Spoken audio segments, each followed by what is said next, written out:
it's all about having a balance of knowing both sides. How can you say what if you don't you know what I'm saying? If you just one side, you know what I'm saying? It's not about having a blind side or by being colorblind. You know what I'm saying? I learned from any person of any shade of any color. We have to be able to do that. You know, so yeah, I have my lawyers on staff. I get hemmed up today. My family know to call that number on that refrigerator. We play them games later. They had a woman. This is what I'm saying.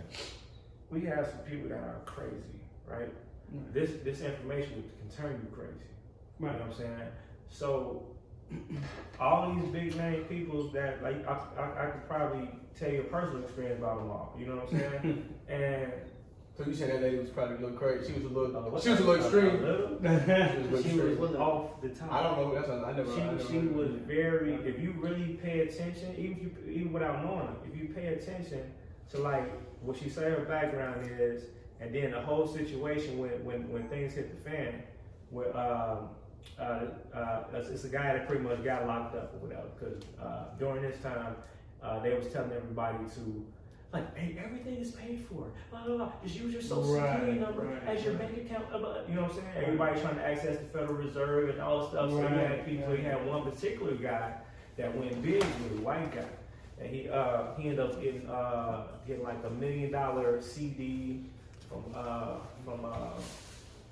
what bank that was, and then he ended up getting like a $1 million RV. And I was telling people, y'all think this stuff is working because y'all don't understand the basics of banking. Anybody that knows the basics of banking knows that if you go and process a check, it's gonna take it might show a balance on your account, but it's still gonna take a few days to process. You see what I mean? So they'll grant you like a temporary credit per se, but it still needs to go through underwriting to do whatever, so those funds are actually available or whatever.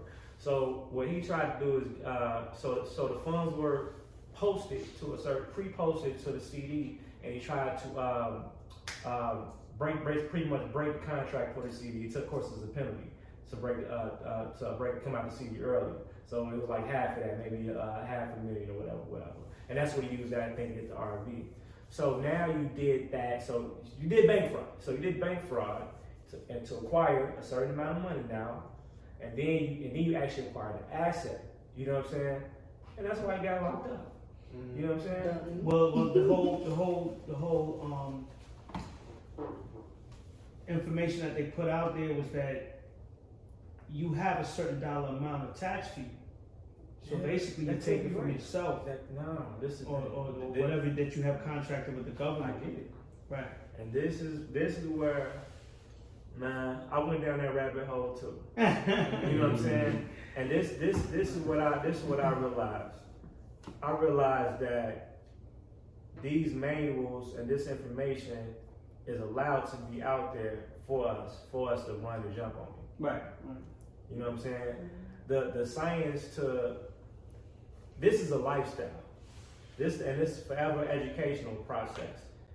Those people that was jumping to that really thought that we could just use this social security number that isn't ours.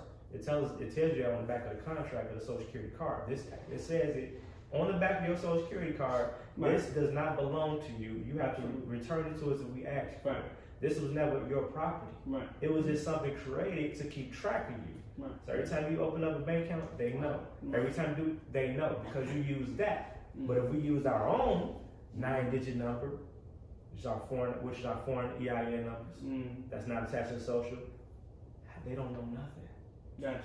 You see what I mean? Yeah. So they can have that.